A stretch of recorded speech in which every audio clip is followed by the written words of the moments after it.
Shalom. I'm here to speak to you about sellout. And we're going to go to Exodus chapter 1. And remember the book that I told you that I'm reading from lately. And so if you don't know what book I'm reading from, you could go to the last video that I posted. And right here, but first I want to give honor to Yahweh Aman, who is the head of those whom he has chosen, and to those who cleave and believe in Yahweh Shai, who is Mashiach. And so I'm going to go ahead and begin at Exodus chapter 1, Shemot chapter 1. It says, the Israelites in Egypt. It says, Yaquabah's descendants in Egypt. These are the names of the sons of Yasharal, who accompanied by their households migrated with Yaquabah into Egypt. Rababan, Shamawan, Lawai, Yahabadai, Yashashakar, Yawabalan, and Banya Yamayan, and Dawa, and Naphtali, and Gad, and Ashar. The total number of the direct descendants of Yaquabah was 70. Joseph was already in Egypt. Now Joseph and all of his brothers, that the whole generation died. So now Joseph and all his brothers and that whole generation died. But Yasharal were fruitful and prolific. They became so numerous and strong that the land was filled with them. Then a new king, who knew nothing of Joseph, came to power in Masraim. He said to his subjects, look how numerous and powerful Yasharal people are growing more, so that we ourselves come. Let us deal shrewdly with them to stop their increase. Otherwise, in time of war, they too may join our enemies to fight against us, and so leave our country. Accordingly, taskmasters were set over Yasharal to oppress them with forced labor. Thus, they had to build for Pharaoh the supplied cities of Pithom and Ramesses. Yet the more they were oppressed, the more they multiplied and spread. The Masraim, when they dreaded Yasharal and reduced them to cruel slavery, which means they were Abar, they were Hebrews, midwives, Yasharal, �hwɪdɛ.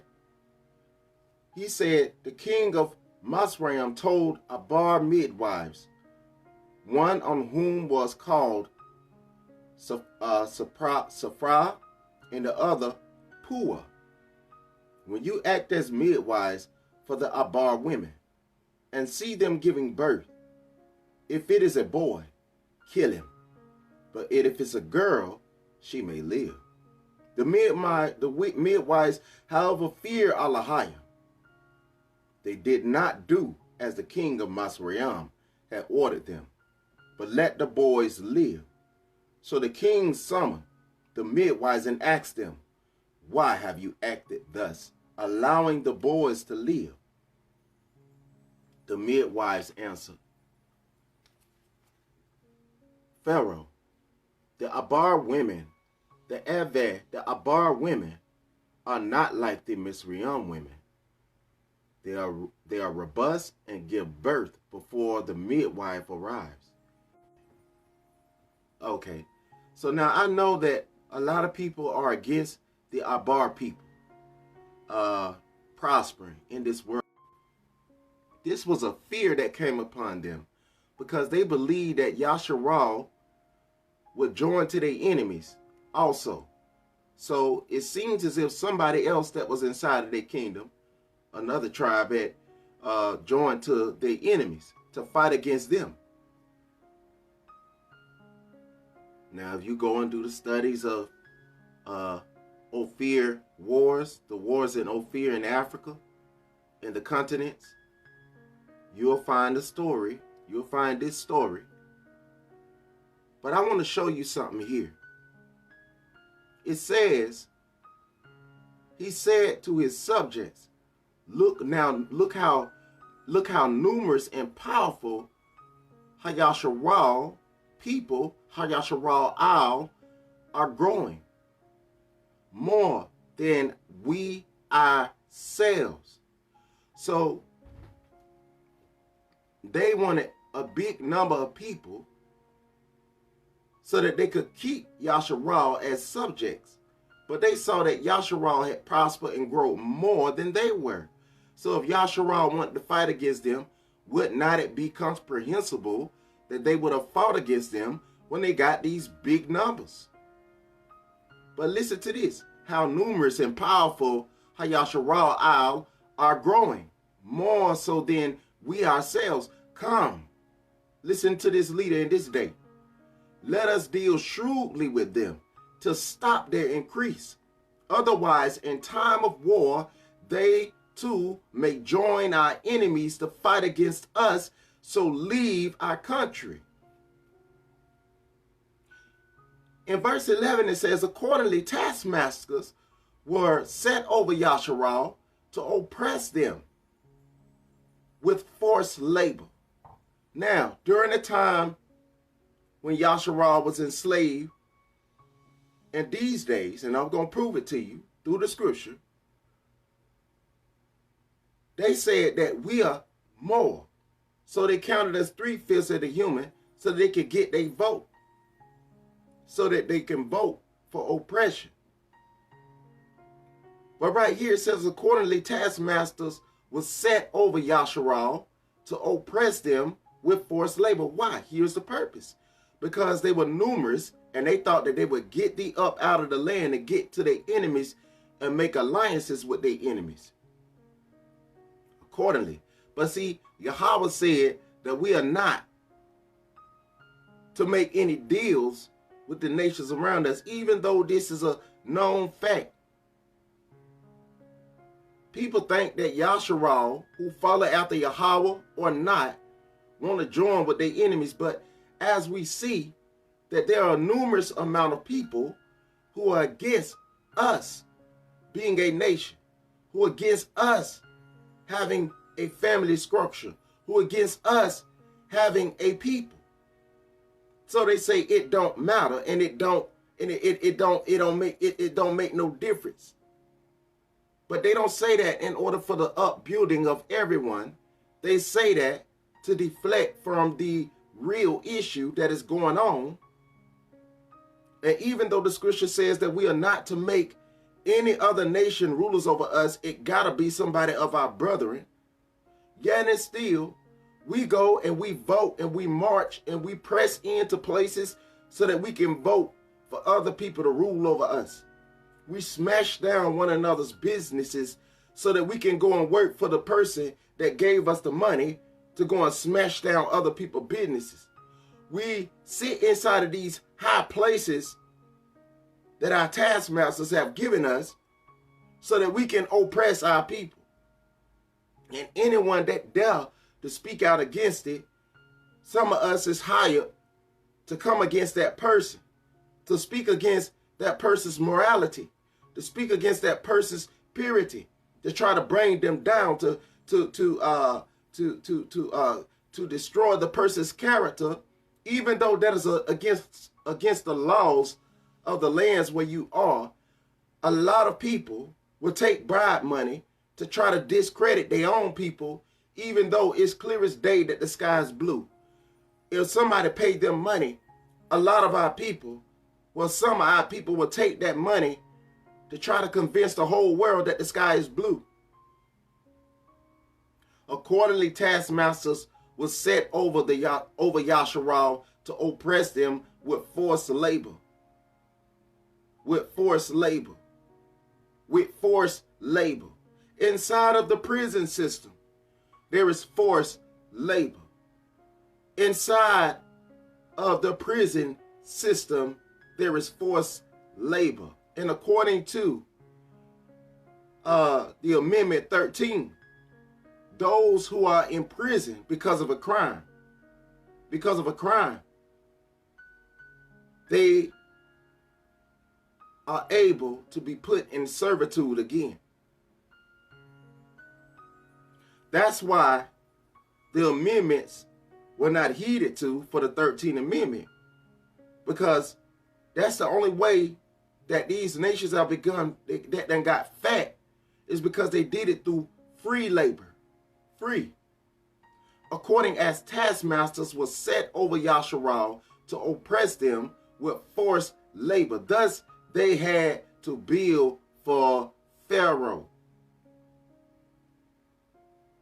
the supply cities of Pithom and Ramesses.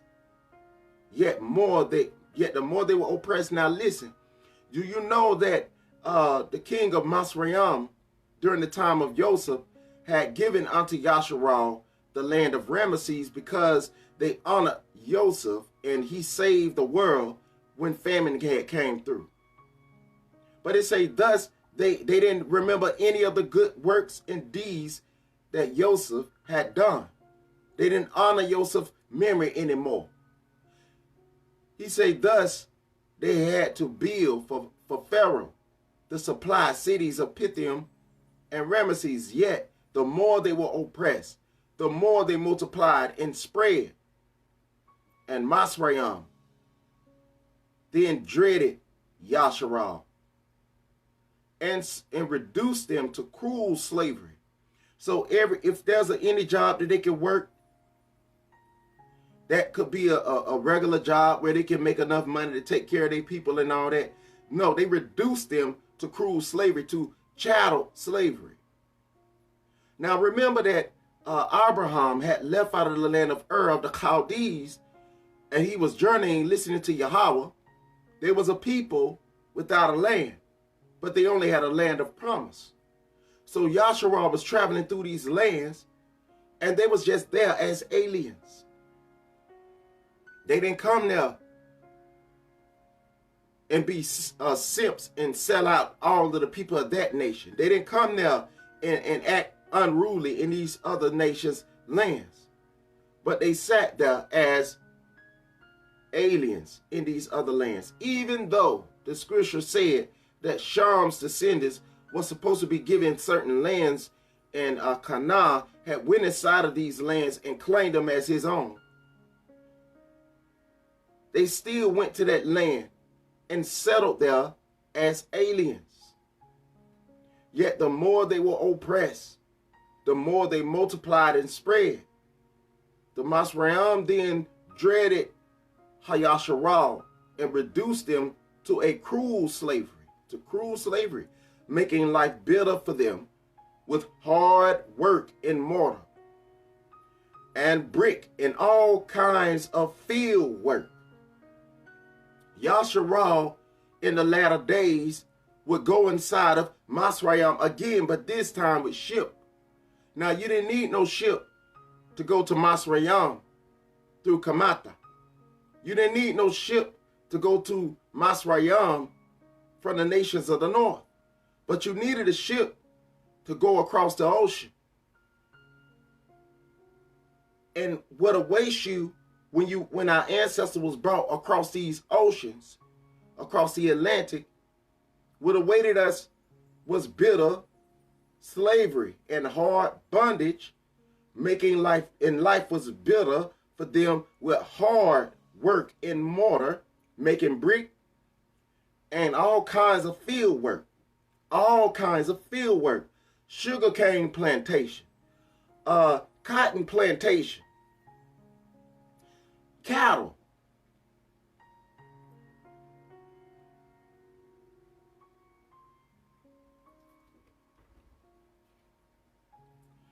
And it said the whole cruel fate of slaves. So this is the whole cruel fate of slaves. But they say that they came as little workers inside of the school books. The king of Masrayam told the Abar midwives, the women of Yasharal, who are midwives, the women that help you bring forth babies. That's the first nurses in Yasharal, the midwives, one of whom was called Sephra and the other Pua. When you act as midwives for the Abar Isha, for the Abar women, and see them giving birth. So as soon as you see them giving birth, if it is a boy, kill him. Now, the abortion clinics was set up inside of the Abar, which was called nigger community. Nigger means prince, or royalty, or kings. Nigger means prince, or royalty, or king, or a chief, a chieftain, a chief. It says, for the Abar women, and see them giving birth, and that is an Abar word, neged. It says, when you see them giving birth, if it is a boy, kill him. But if it's a girl, she may live. Now, do you recall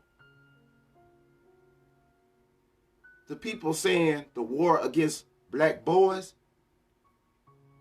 These boys were being murdered inside of places that called themselves doctor offices, clinics. But do you know that clinics was set up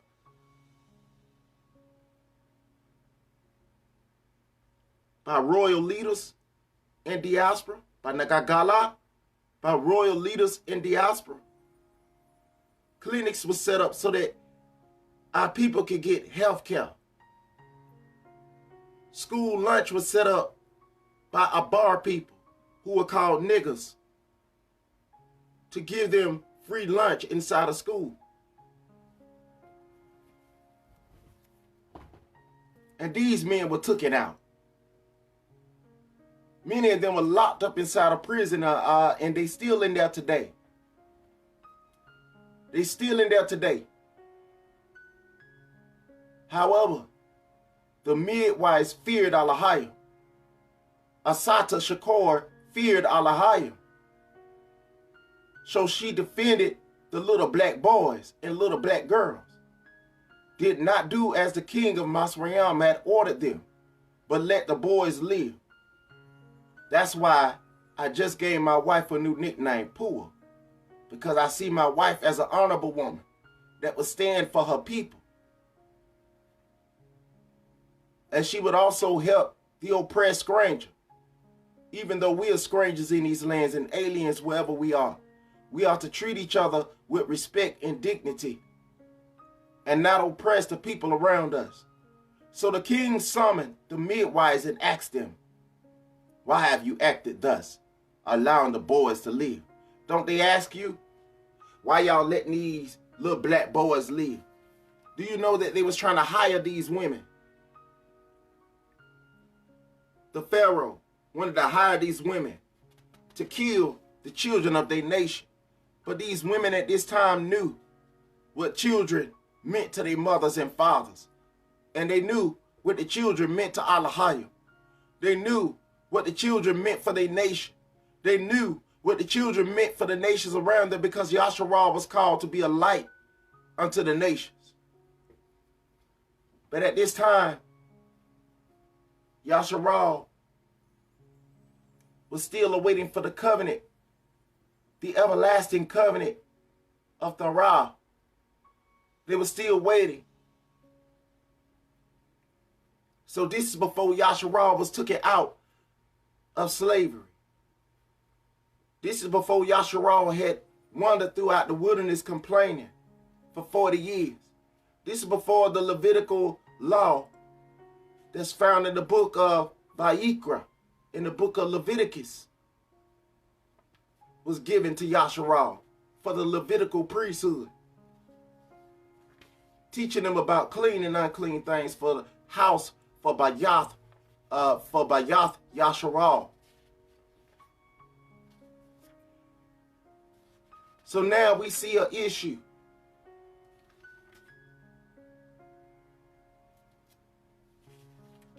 They say that the law is done away with, and anytime you bring up the Torah, they say you are falling from grace because they don't understand the writings of Shawal, which Kepha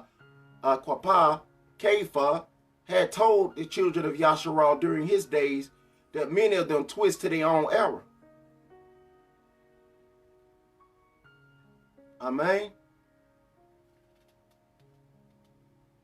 And it says right here in Dabar Rayam, chapter 7, start at verse 2. And it says, and when Yahweh, your Alahayam, delivers them up to you, and you defeat them, you shall doom them, make no covenant with them, and show them no mercy. You shall not intermarry with them, neither giving your daughters to their sons, nor taking their daughters for your sons, for they would turn your sons from following me to serve other Alahayam, and then the wrath of Alahayam would flare up against you and quickly destroy you. So it was commanded to Yasharal of these certain nations not to give your children to. Now, if you don't know who you are, and if you don't know who the people is according to their names, then I would think it wise to hear this. In verse 1, it says, when Yahweh, your Alahayam, brings you into the land which you are to enter and occupy and dislodge great nations before you, the Hittites, the Girgashites, the Amorites, the Canaanites, the Perizzites, the Hivites, and the Jebusites, 7 nations more numerous and powerful than you. And when Yahweh your Alahayam delivers them up to you, and you defeat them, you shall doom them and make no covenant with them. Why? Because they're going to turn your heart away from your Alahayam.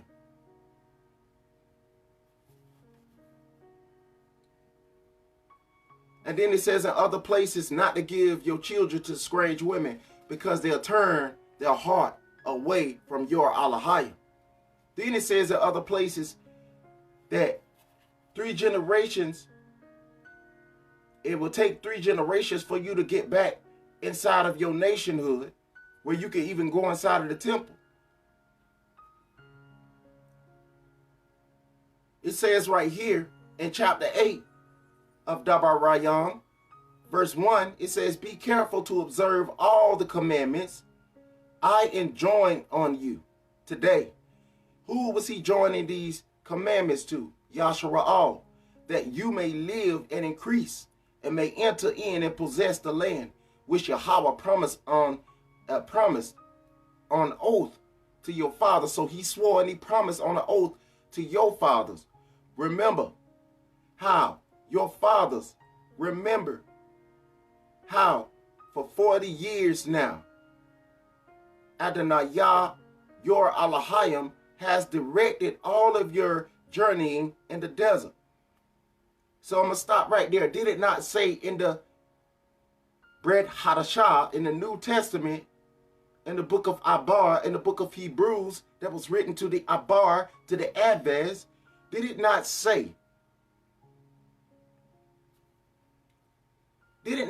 that a lot of our people did not enter into the rest of Yahweh? Quoting from Dabar Rayam. So how can people say that these things are done away with and need to be circumvented or amended? Who can amend the commandments of a king?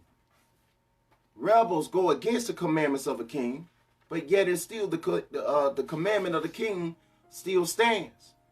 None of Yasharal that is on this earth was anointed to be king. Only Yahushua, the only begotten son of Alahayam, was anointed to be king over Yasharal. Because see, at the temple, when the priesthood was transferred, because the priest had rent his robe inside of the temple, when they put to death an innocent man who did nothing but speak the truth and love his people, when they put him to death so that they can rule and have their own rulership over their own people, then this is what happened. Now let's look inside of Alahayam chapter 28.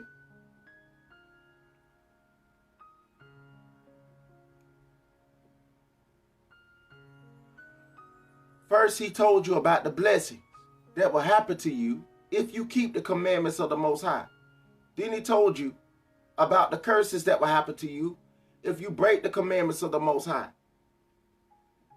Amen. He say right here, sickness and defeat. Verse 20 of Alahayam chapter 28. Yahweh will put a curse on you, defeat and frustrate in every enterprise you undertake, until you, not the other nations, until you are speedily destroyed and perish for the evil you have done in forsaking me. Yahweh will bring a pestilence upon you that will persist until he has exterminated you from the land you are entering to occupy, the land called Canaan. Yahweh will strike you with wasting and fever, with scorching fever, drought. That means your land was going to be in drought, with blight and searing wind that will plague you until you perish. The sky over your heads will be like bronze, and the earth under your feet like iron. For rain, Yahweh will give you your land powdery dust, which will come down upon you from the sky until you are destroyed. How is it that there is a desert in a place and it's raining in another place? How is it it's drought in one place in the continent of Apar, in the continent of Ophir, but in one place it's drought? How is it that if drought hit the land back in the days of the pharaohs, all of the lands was in drought? How is it after 70 AD, a drought fell on the land and people were taken on slave ships to be bondmen and bondwomen, a man sold as a harlot for wine and a girl for wine? Yahweh will let you be beaten down before your enemies. He will let you be beaten down by your enemies. He will let you be beaten down by your enemies, though you advance against them from one direction. You will flee before them in 7, so that you will become a terrifying example to all the kingdoms of the earth. Are they taking example from this? Are they not seeing that if they don't stop what they doing, that when Yahweh come back, that he gonna do to them what he did to us? Your carcasses will become food for all the birds of the air and for the beasts of the field, with no one to frighten them off. Yahweh will strike you with the Egyptian boils and with the tumors and eczema and the itch until you cannot be killed. And Yahweh will bring you with madness, blindness, and panic. And Yahweh will strike you with madness, craziness, mental illnesses, blindness, and panic, so that even at midday, you will grope like a blind man in the dark, unable to find your way. Our leaders are screwed. All of Yasharal is going through this perplexion. You will be oppressed and robbed continually. Do you have a land? Do you have a home country? Do you have a home country, descendants of slaves? Do you have your own trees? Do you pay taxes in your country to another nation? Are you ever oppressed and spoiled in your own land? Is your pockets like they got a hole in them when you go to work? You will be oppressed and robbed continually with no one to come to your aid. With no one to come to your aid. The Asians did not come to your aid. Nobody helped you. All they did was oppress and rob you continually. They stole away your BLM movement.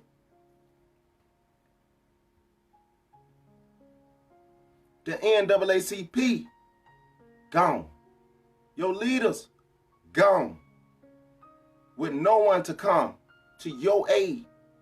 Nobody is strong enough to come to your aid. Though you betroth a wife, another man will have her. Though you betroth a wife, another man will have her. So when you go to prison for free labor, another man is going to take your wife because you locked up for life inside a prison. Though you build a house, you will not live in it. If you build a house, you ain't going to live in it. If you don't keep up with them rent payments, and if you don't find no job when you being discriminated against, and if you can't keep up with the house because the interest rate is higher for you, though you plant a vineyard, you will not enjoy its fruits. Though you plant a garden, you will not enjoy the fruits. Why? Your ox will be slaughtered before your eyes. That means this showing you that this is biased law. So somebody is able to do you in, but the ox ain't taken back from them. That's showing you that this is a biased laws that's against you. Your ox will be slaughtered before your eyes. Somebody gonna kill your ox right before your eyes, and you will not eat its flesh. That means if you they can kill your own ox in front of you and you won't eat his flesh, and they ain't going to jail. They gonna hold themselves not accountable. Your ass will be stolen in your presence. All of your animals were stolen in your presence, even during the time of slavery. That's why they had the grain coast and the gold coast. They took you. They took your ox. They took your gold. They took your silver, which was belonged to Yahweh. They took your lands. But you will not recover it. That means you is not going to get your lands back. Your flocks will be given to your enemies. So for the people that say that why black men ain't getting this stuff back, it's their fault. No, no, no, no, no. Yahweh doing this to us with no one to come to your aid. Your strength is gone, brothers.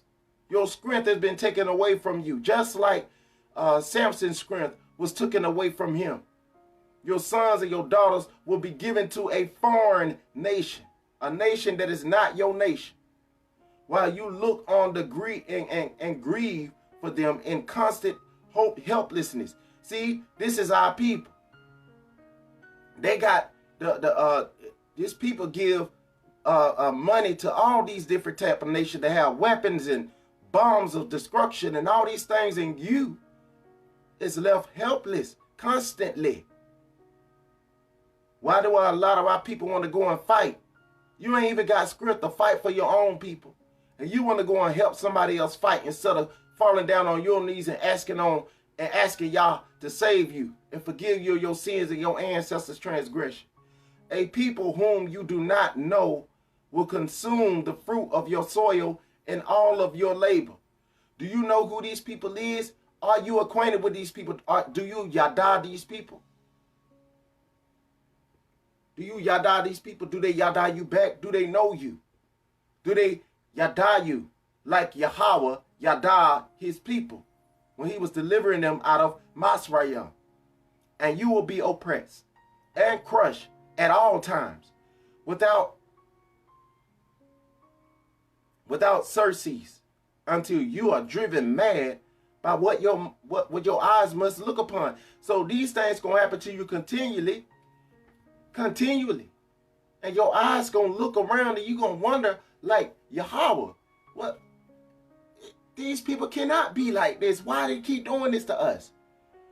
Yahweh will strike you with malignant boils of which you cannot be cured, on your knees and legs, and from the soles of your feet to the crown of your head. Yahweh will bring you and your malar and your king, whom you have set over you, to a nation which you and your fathers have not known. Yasharal knew about Africa. Yasharal knew about the nations up there in the north because they wrote about it in Thara. They went to these lands. Shawal went up there to the nations of the north. He went all up and through there looking at his people who were scattered. He went all up there for the scattered sheep of Yasharal. And whosoever would hear, they heard from the other nations. But he went up there for his people in other nations that they knew about. They knew about Maswayam. They knew about the lands of Kam and that area where they were before the slave ships. They knew about the areas of Yishmael because Yishmael was their kinfolk. They knew about the lands of the Moabite because the Moabite were their kinfolk. They knew about the lands of Yawawa, Yavan, because Yawawa was on the ship with Sham and Kam. They knew about these people. They knew about the lands up there because they said it in the scripture that Yapath people went up to the nations of the north, and Sham and Kam stayed in the places where they were, and the land divided where they were. They knew about these people. And there you will serve strange Alahayam of wood and stone, and will call forth amazement, reproach, and barbared scorn from all the nations to whom which Yahweh will lead you. So right here it say, and will call forth amazement. You see, you're going to call forth amazement, reproach, and barbared scorn from all the nations to which Yahweh will lead you. So wherever you was led, you're going to get barbared scorn and reproach in those lands. Though you spend much seed on your field, though you work hard as you can and harder than other people, you will harvest but little. That means that you ain't going to get paid like other folk. For the locusts will devour the crop. Do you know that the word for locust is the same word used for the nations of the north that came down against you in the book of Yoel? He say, for the locust, for the gabayan, for the locust will devour the crop. Though you plant and cultivate vineyards, you will not drink or store up of the wine. For the grubs will eat the vines clean. So what's the grubs was symbolistic of in the book of Yoel, in the book of Yoel? He said that the grubs were the other nations. They will eat up the vines clean. That means they're going to eat your vines clean. Though you have olive trees throughout your country, you will have no oil for ointment, for your olives will drop off the unripe. How you going to even get the olives off of your tree anyway when you scattered on the slave ship to the four corners of the earth, away from far from your border? Though you beget sons and daughters, they will not remain with you. That means they're going to take your sons and daughters from you, and they're going to be sold into another slave master. And but will go into captivity. They're going to be captive by another slave master. So if they already got you, and they got you and your children with you, and then they take your sons from you, and then they send them to captivity, they took them from one captor, and they sent them to another captor. Buzzing insects will infest all your trees and the crops of your soil. The alien residing among you will rise higher and higher above you, while you sink lower and lower. That's why when you go down to the corner store and you ask, hey, how much this is? They say $1.50. And some of them say, hurry up and buy. Hurry up and buy. Because they in there and they getting up higher and higher than you. And you will sink lower and lower. The poverty rate has risen more people are in prison, and more people than the people who were first brought on the slave ship. So how can they tell you that it done got better? He will live to you, not you to him. That means when you go down there to get you a loan out the bank, you don't own the bank. Do you have land and capital? So you don't own no bank. Your gold and stuff is stored up in their storehouses. He will become the head. He will become the chief over you. He gonna become the head Nassar. He gonna become the head Negro in charge over you. The people where you at. He say he gonna become the head ruler over you. The tail. And you the tail. So if you call them a royal, then a lot of people will look at that and respond with, yeah, they is the royals. But when you look at you, you can clearly see that you is the head and not the tail. You the tail and not the head. But in Mashiach, you the head and not the tail because of a promise. All these curses will come up on you, pursuing you, and overwhelming you until you are destroyed. Now, is the church overwhelmed like this right here? The people that say they Christians, they not overwhelmed like this here. It's the people who hate their own people. It's the people who their whole nation is destroyed, yet still they calling themselves Crayola crayons. He say, because you would not hearken to the voice of Yahweh Alahayam. Say, I know that a lot of people that say they black don't even know that the word black derives from the word prince. But they treating each other like dogs. So I don't think that they calling black in the same connotation of the meaning of the word. Your name has become a byword. Nor keep. So when you say nigger now, your page might get flagged. When you say nigger now, if you're a white person, if you call a nigger, which means a prince. If you call a black person a prince in their language, nagid nigger, if you call them a prince, then they say that that's a bad word because of the connotation on how the slave traders and drivers use that word. Nor keep the commandments and statutes he gave you. They will light on you and your descendants as a sign. So this will be a sign on the descendants of these people whom the commandments was given to, as a sign and a wonder for all time. He didn't say for all time until Messiah come. He said no, for all time, means all time in space and time. These blessings will be a sign on you, or these curses will be a sign on you for the whole time of the times of this earth. So even when Mashiach come back, the blessings will be a sign on you for all time.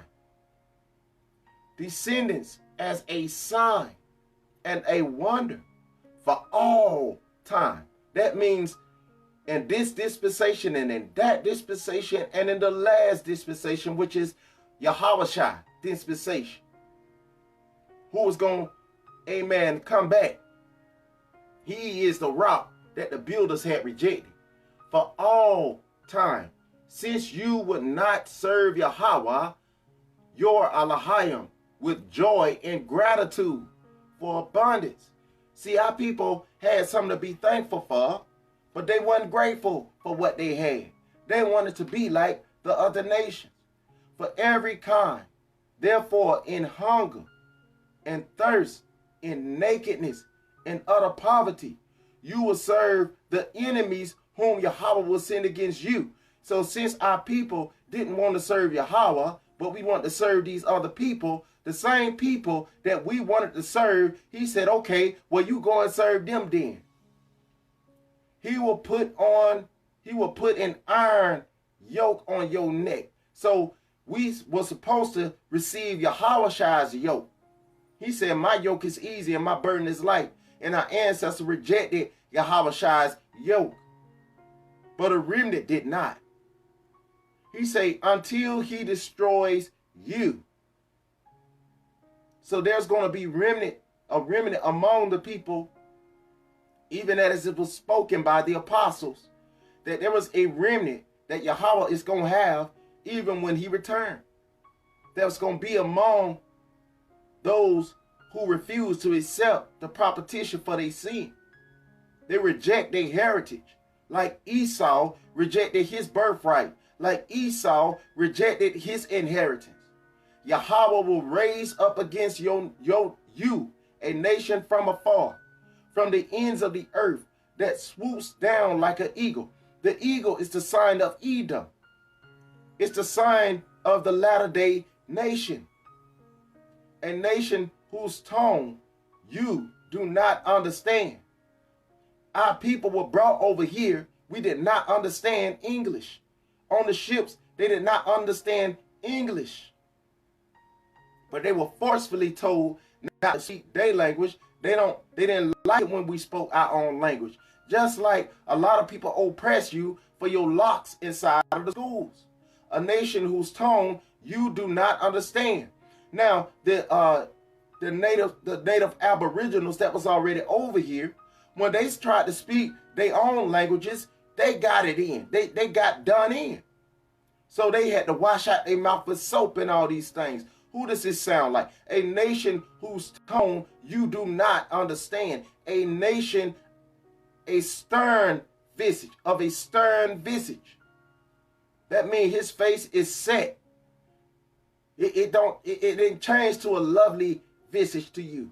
A stern visage. That means they didn't change how they looked at you. That shows neither respect for the age nor the pity for the young. So no matter if they beat down the old man and the young man on the boat, even if they beat down the young child on the boat, they still kept the same stern look, and they still looked at you with no pity, because if they looked at you with pity, then you would never have to try to jump inside the water and the sharks to be following down the ship. They will consume the offspring of your livestock. That means they're going to eat the offspring of your livestock and the produce of your soil.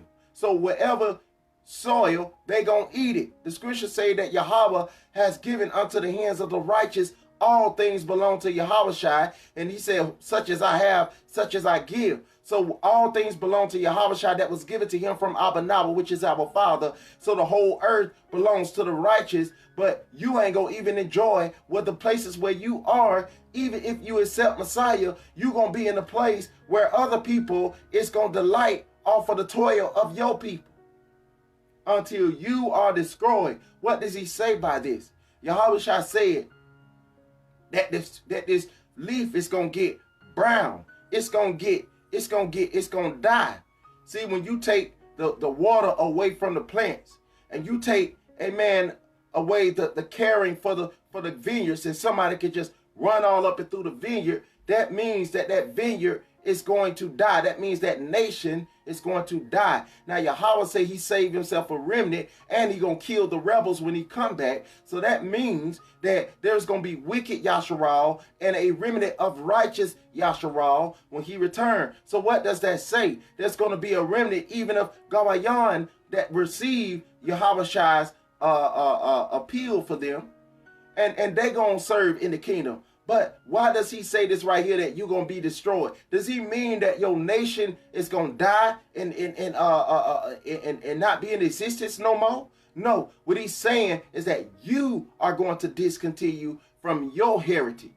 They will consume the offspring of your livestock, because that's what he said. He didn't say that you was going to die and never exist no more and be extinct like the bird, like that bird that was killed. What was the name of that bird that was that went extinct? The dodo bird that we sung about in school. I didn't even know that bird was real, but it was real. What about that wild dog that went extinct? No, that's not what he's talking about. He's saying that you're gonna discontinue from your heritage.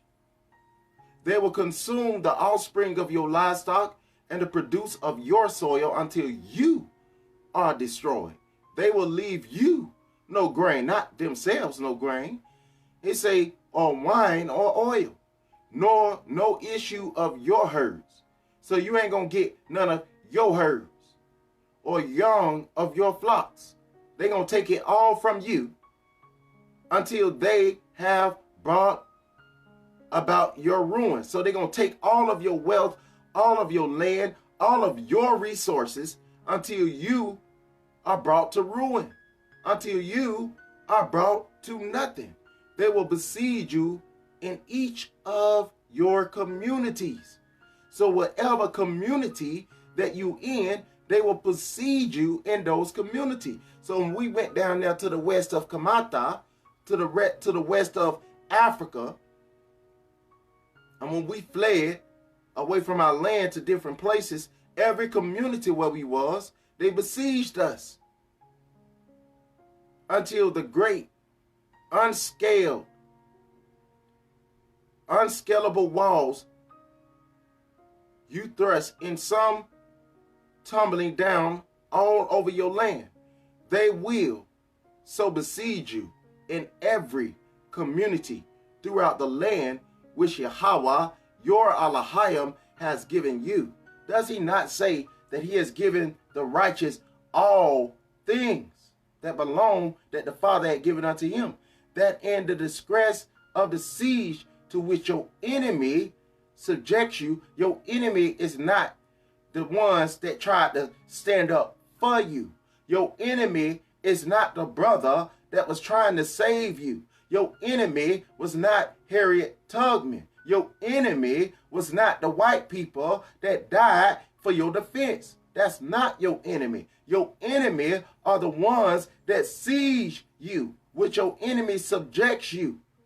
You will eat the fruit of your own womb because of your poverty, because you don't have nothing that belongs to you that you can claim as yours no more. You're going to be so hungry. What else can you eat? The flesh of your own sons and daughters. Was it not something on the news a while back that a sister was cooking a baby inside of the oven, whom Yahweh, your Alahayam, has given you? So Yahweh gave you them children. He didn't give it to them. He gave it to you, just like he gave you that land flowing with milk and honey. But our ancestors rejected Yahweh, and we also reject it when we refuse to listen to this word. The most refined and fasciest man among you will begrudge his brother and his beloved wife and his surviving children. That's the only way that they make it in these things in this world right now. They have to be against their own wife, their own children, any share in the flesh of his children. So he ain't even gonna want to share the children's flesh that he eating. Is used for food when nothing else is left him in the straits of the siege to which your enemy will subject you in all your communities. The most refined and delicate woman among you, the most fine and delicate, the most beautiful and delicate woman among you, so delicate and refined. You know how women, you know how they supposed to be gentle, refined, that she would not even venture to set the sole of her foot on the ground. I'm not talking about the remnant. He say, but will begrudge her beloved husband. So this woman will begrudge her beloved husband. That's the only way you can make it inside of this society. You got to begrudge your own husband and son and daughter. And afterbirth that issues from her womb, and the infant she brings forth, when she secretly uses them for food, for want of anything else, in disgrace of the seed. So the thing that they cut when the baby come out of the, she gonna use that for food secretly. And the baby, she gonna use secretly for food, for want of anything else, in disgrace of the siege to which your enemy will subject you in your communities. Amen. So let's go down where it says something to you about you being scattered. So in verse 63, it says, Gala, which means exile, Gala.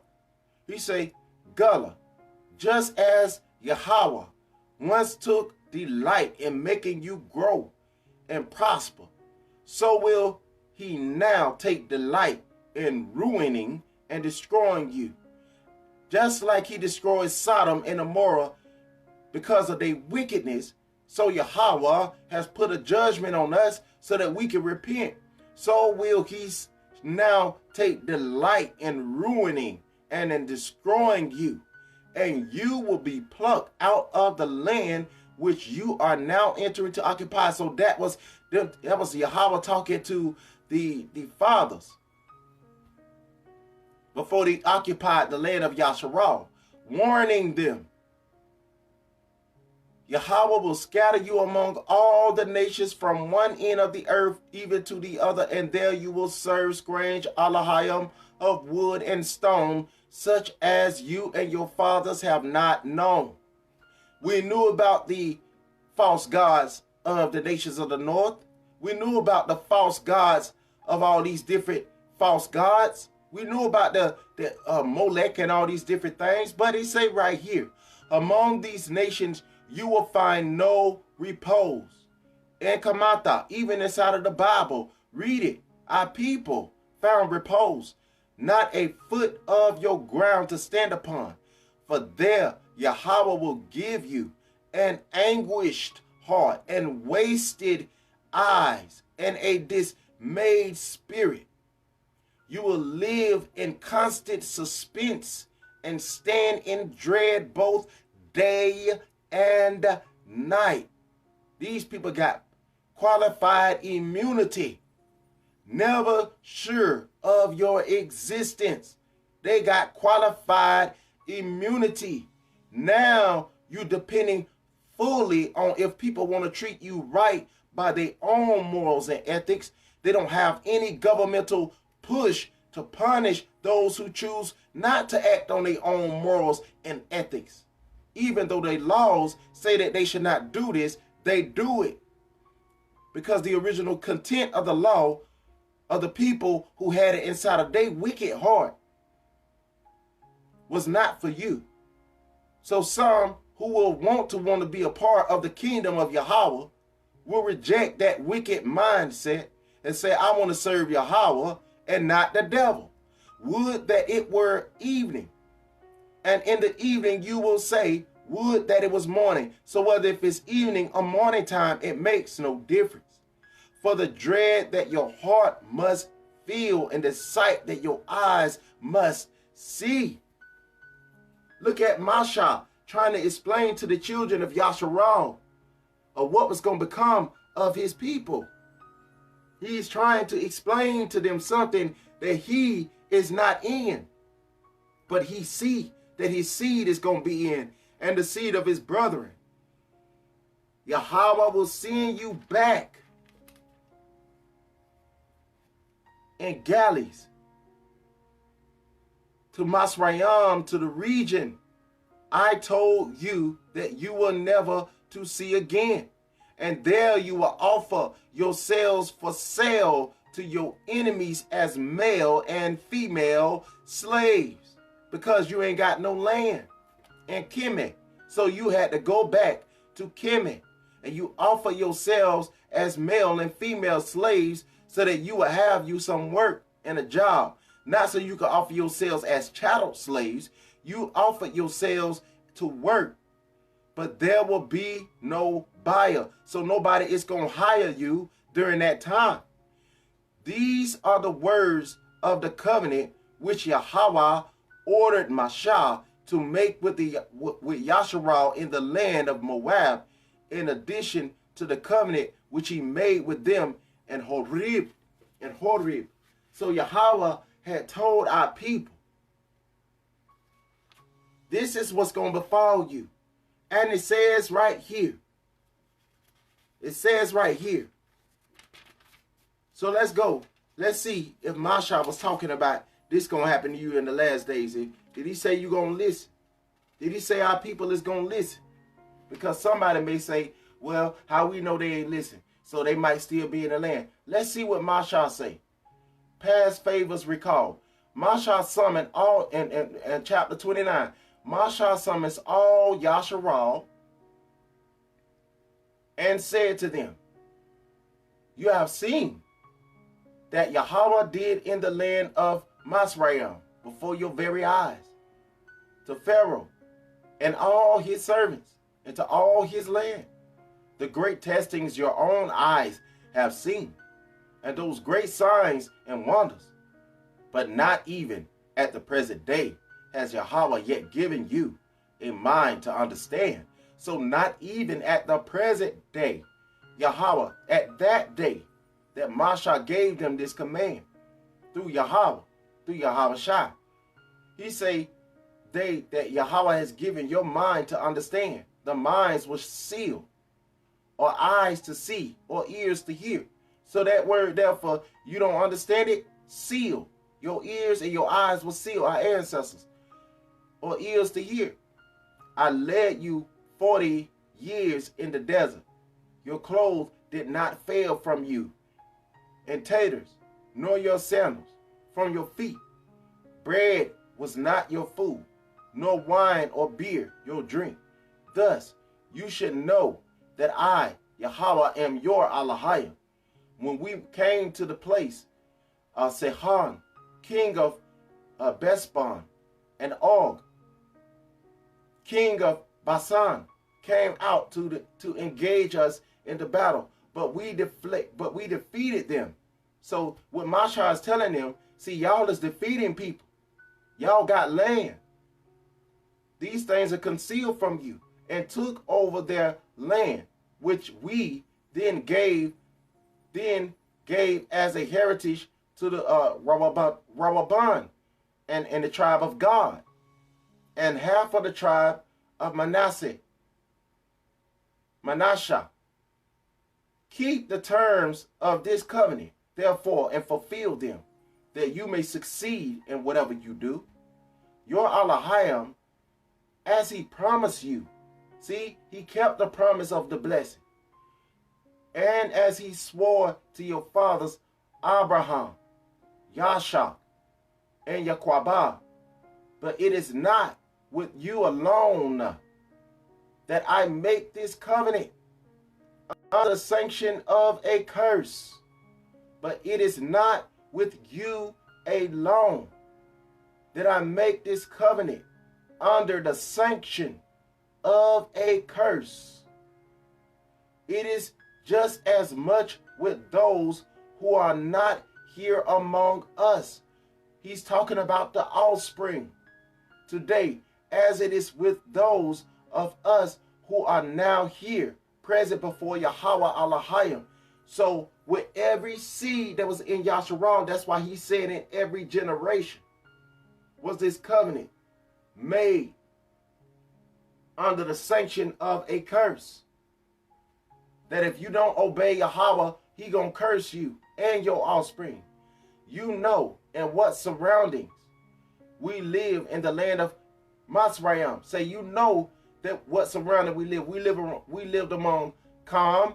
We lived among Kana. We lived among Masraim. We lived among Ludim. We lived among the Ishmaelites and Moabites and all these people.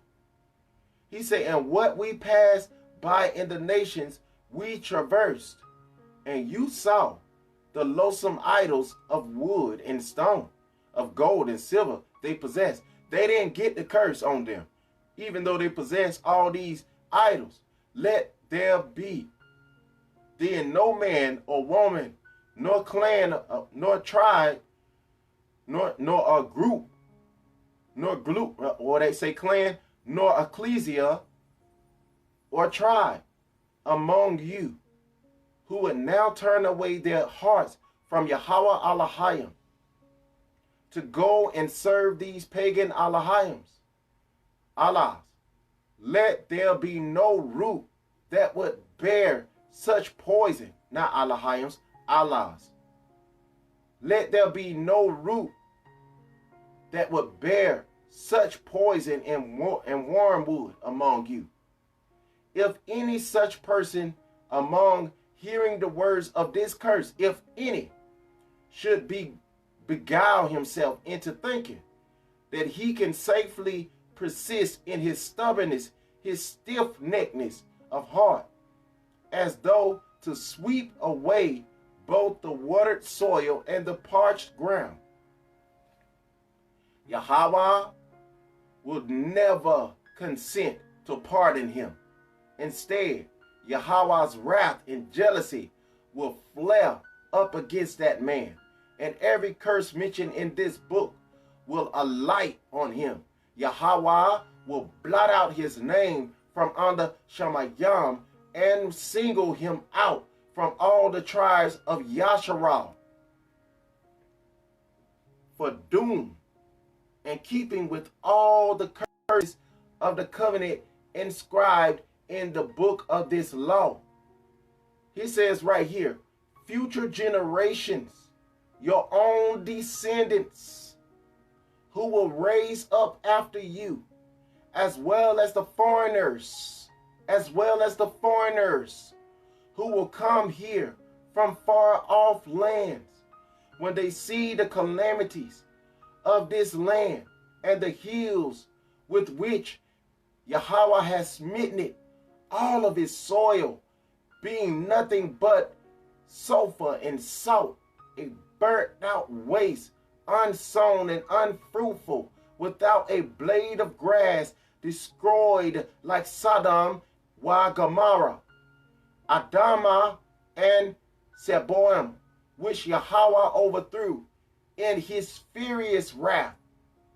They and all the nations will ask, why has Yahweh dealt thus with this land? Why this fierce outburst of wrath? And the answer will be, because they forsook the covenant which Yahweh, thy Alahayam, the Alahayam of their fathers, had made with them when he brought them out of the land of Masrayam. And they went serving other gods and adored them, gods whom they did not know and whom he had not let fall to their lot. That is why Yahweh. So why did we worshiping a idol that don't even look like us? So how could it even fall to our lot as a people? That is why Yahweh was angry with this land and brought on it all the imperfections listed in this book. In his furious wrath and tremendous anger, Yahweh uprooted them from their soil and cast them out into a strange land where they are today. Both what is still hidden and what is already being revealed concern us and our descendants forever. So this always concerned Yasharal, or this thing that was going to happen. Concern us and our descendants forever, that we may carry out all the words of this law. So some things are hidden and some things are concealed, because we got to carry out all of this law. We need to obey Yahweh. When all these things which I, Yahweh, have set before you, not I, a false prophet. No, Shawal and them was telling us about Masha, Yeshaya, Jeremiah, Hashaya, Hosea, Hashaya, and the prophets. These things concern all of Yasharal, them and their future generations. So we got to get out of this mindset where we only worried about that generation or this one generation, so it don't matter what happened to the other ones. Our forefathers considered all of the things that was written inside of this Torah that was against their children. They thought enough of their children, their offspring. Yasharal thought more. They thought of their offspring in concern and in sadness and in groaning and in moaning. They considered they people according to their flesh as important people. They considered them as their children. They did not consider them as a get up. They didn't consider them as the next meal of the day. They didn't consider them as the reason why we ain't got this and got that. A lot of people is poor right now today and they don't even have children. So how can it be that if they say you have children, that make you poor? Whether if you're poor or whether if you're rich, there are poor and rich people. There's some rich people that ain't got no children. And there's some rich people that got children and they still rich. Here's some poor people that ain't got no children. And there's some poor people that got children. And yet they still poor. There's some people that strive to do all they can do to make it. But yet they're still poor. We need to turn back to our Yah. We need to turn back to our Alahayam, call on him. What other hope do you have? What other nation can you call on? What other nation can you depend on? Don't sell your people down the river for a piece of silver. Your Asaph was sold for some silver. Your Habashah was sold for some silver. And a lot of our people sell each other out for some silver and gold and some paper. We need to get our priorities straight as a people. Let's stop selling our people down the river. Let's stop oppressing one another. Let's start honoring our families. Let's start honoring. Is it against the Torah for you to honor your people? Is it against the Torah for you to only honor other nations and dishonor your own?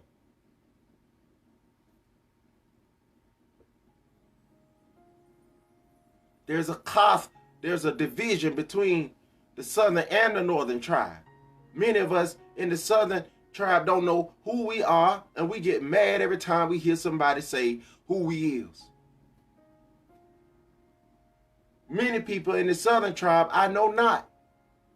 I don't understand why we are so against our people showing us love and compassion. Some of us are being, do we know that we being infiltrated? How Satan put inside of some people's heart, because the devil is their father, to go and hate their own people, to discriminate against their own people. If you hate the men of your nation, do you hate your own self? If you hate the women of your nation, do you hate your own self?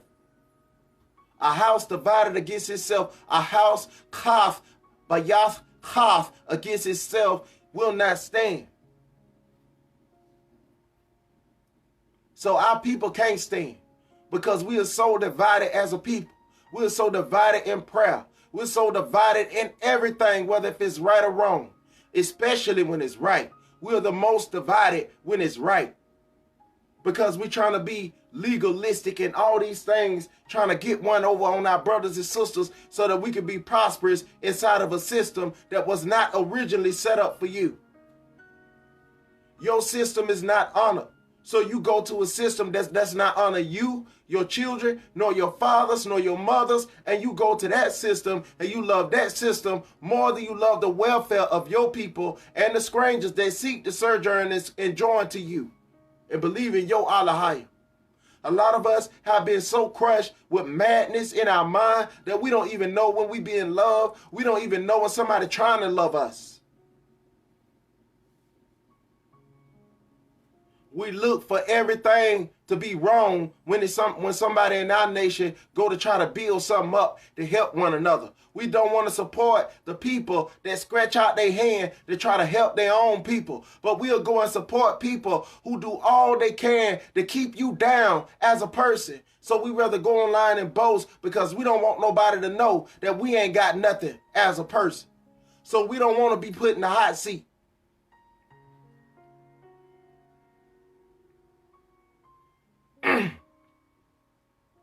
That's why we throw shade on our brothers and sisters, because we don't want nobody to know that, yeah, I'm going through the same thing, but I ain't got to let them know because I'm supposed to be in with the in crowd. I'm supposed to be in with this crowd. Yahweh took us right back to school. We don't know nothing as a people. We went through schoolhouses and all that and came out of there even more crazy than we went in.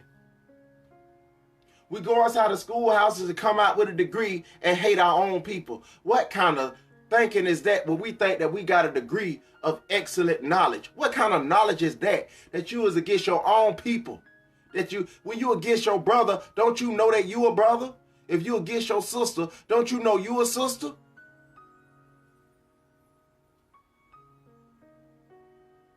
When we say, I don't want no black man, or I don't want no black woman, we saying in our language, if we really want to know what we really saying, I don't want no royal. I don't want no king. I don't want no royalty. I don't want no royalty. Am I speaking against the other nations? No, I'm telling you that when we speak against one another, we saying, I don't want no royalty. We don't want no royalty.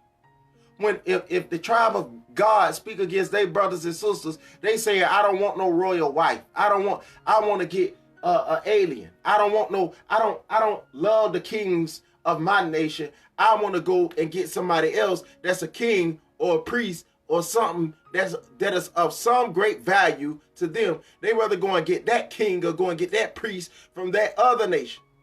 While they treat theirs like feces. We were supposed to poop outside the camp.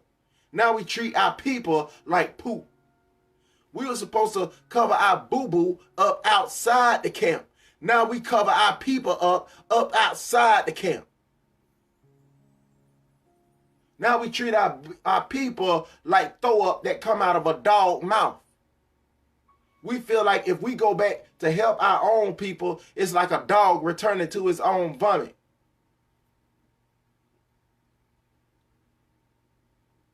Now, I want to know if one thing that I said was wrong. Tell me if I'm lying.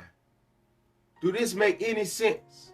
A lot of our people have left the pure mind of loving mama and daddy, brother and sisters, and people of your nation. Now we divorce ourselves from our mama, from our brother, from our sister, from the brothers of our nation, from the sisters of our nation, even though the same blood of Abraham, Yahshua, and 𝐻wɪdɛ is running through our veins. We treat one like a common, and we treat another one like royal, because he got a nice Steve Harvey suit on. But can't even see if the other brother had on the Steve Harvey suit, and the other brother that we honor and adore so much had on the poor clothing. We would treat the brother that got on the high suit, that got on the Steve Harvey suit, the same way we was treating the brother when he had on the Steve Harvey suit. So if you switch the suits off, if you switch the money and you switch the package, if you switch the setup, and you give this brother the money, then they'll honor that brother as a king, as a good leader. But if you take off all of the gay clothing, which means the happy clothing, the good clothing, if you take the gay clothing off of the rich man and put it on the poor man, and then tell the persons around you that this was really the rich man and this was really the poor man, they'll honor the man with the gay clothing on rather than honoring the brother that done took off his clothes to show you something.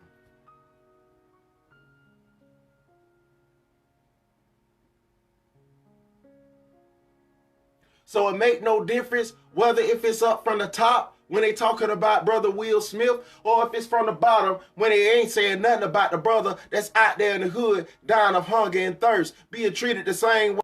His brothers and sisters talking about him. We ain't getting online talking down on that person and trying to destroy this person because we don't like what they did. A lot of us is doing stuff what we shouldn't like what each other doing. So we go online and show, oh, this person had stains in their underwear. Let me post up their underwear online so everybody can see they stain inside their underwear. Why do we get praise from our brothers and sisters when we go up and we see somebody with stained undergarments and we post it up there and say, see y'all? Don't we see that that's wrong? Don't we see that that's a backward mind? Don't we see that we calling good evil and evil good?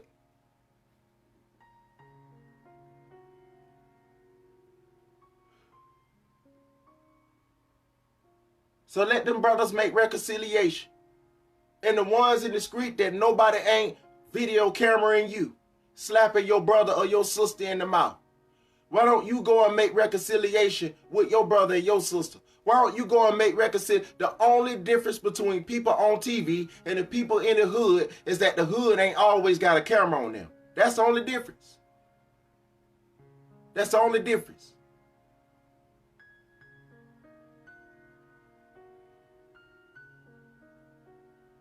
Why we treat each other with so much contempt and hatred and bitterness?